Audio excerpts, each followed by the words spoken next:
আসসালামু আলাইকুম ওয়া রাহমাতুল্লাহ। প্রেস সচিব শফিকুল্লাহ যিনি যতগুলো জার্নালিজম করেন, অর্থাৎ উনি প্রেস ব্রিফিংয়ে যতগুলো ইনফরমেশন দেন, অন্য কোনো উপদেষ্টার সাথে সেই ইনফরমেশনের মিল খায় না। যেমন উনি চীন সফর নিয়ে যা বলেছিলেন সেটা উল্টা হয়েছে।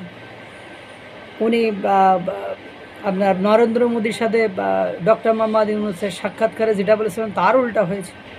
উনি কাতার সফর নিয়ে যা বলেছেন তার উল্টা হয়েছে। উনি রোহিঙ্গা আরাকান ইস্যুজ নিয়ে যা বলেছে তা উল্টা হয়েছে। মানে সব কিছু মিলাই দেখা যায় উনি যা বলে তার উল্টাই হয়। সঠিক ইনফরমেশন ওনার কাছ থেকে খুব বেশি পাওয়া যায় বলে আমার মনে হয় না। তো উনি তো একজন জার্নালিস্ট ছিলেন, অর্থাৎ সাংবাদিক ছিলেন। ইনার মুখ থেকে যিনি ইনফরমেশন দেন, অধিকাংশ ইনফরমেশন বিতর্কিত, অধিকাংশ তথ্য বিতর্কিত থাকে।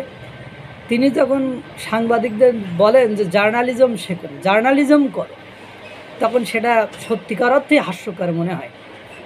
একটা লেখা দেখলাম একটা টিভি চ্যানেলের একটা ইউটিউব পোস্টে একটা লেখা, প্রেস সচিব শফিকুল আলম বলছেন যে আমরা কারোর মুখ বন্ধ করছি না, আমরা কারোর কলম ভেঙে ফেলছি না, আমরা কারোর প্রেসে গিয়ে আপনার প্রিন্টিং প্রেসে যে সেটাকে সিলগালা করছি না, আমরা চাচ্ছি যে জার্নালিজম করুক, তারা জানে। তাহলে এই যে জার্নালিজম করা, তা সত্য আপনার বিরুদ্ধে যখন কোনো সত্য প্রকাশিত হবে, তখন আপনার কাছে সেটা যদি জার্নালিজম না মনে হয়, তাহলে অন্যদের ক্ষেত্রে যেটা প্রকাশিত হবে তাদেরও তো সেরকম মনে হবে যে এটা জার্নালিজম নয়। যে জার্নালিজম কোনটা, যে আপনারা যেভাবে চাচ্ছেন, মানে মানে সরকার কর্তৃপক্ষ যেভাবে চাচ্ছে, উপদেষ্টারা যেভাবে চাচ্ছে, উপদেষ্টারা যে মন মানসিকতায় চলে, সেইভাবে চলার নাম কি জার্নালিজম? মানে হাসি লাগে মাঝে মাঝে।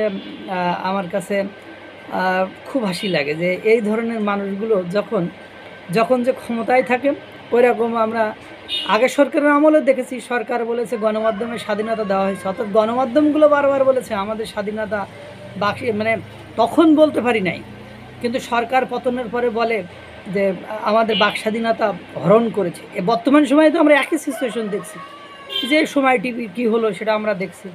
এই যে সারা বাংলাদেশের বিটিভি না, সরি, হ্যাঁ, বিটিভির যে সংবাদ